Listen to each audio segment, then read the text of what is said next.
রমজানের এই পবিত্র মাসে আপনারা শুধু মুনাফার কথা না ভেবে আল্লাহ তাআলার সন্তুষ্টি অর্জনের লক্ষ্যে কাজ করুন, তার আদেশ মেনে চলার চেষ্টা করুন। বিশেষ করে রমজানে সবাই 5 ওয়াক্ত ফরজ নামাজ সব সময় জামাতে আদায় করবেন।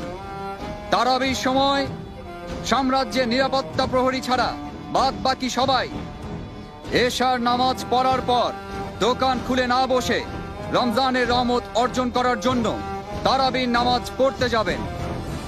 যারা নামাজ না পড়ে দোকানে এসে ব্যবসা করবে তাদের কঠোর শাস্তি দেয়া হবে।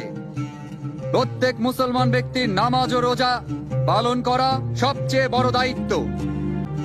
এই পবিত্র মাসে 5 ওয়াক্ত নামাজ জামাতে পড়ার জন্য আপনারা সবাই মসজিদে যাবেন। বায়াজিদ মসজিদের ময়দানে ইবাদত করতে আসা মহিলাদের আশেপাশে ঘোরাঘুরি করলে বা কোনো ক্ষতি করলে অথবা কোনো বেয়াদবি করলে কঠিন শাস্তি পেতে হবে।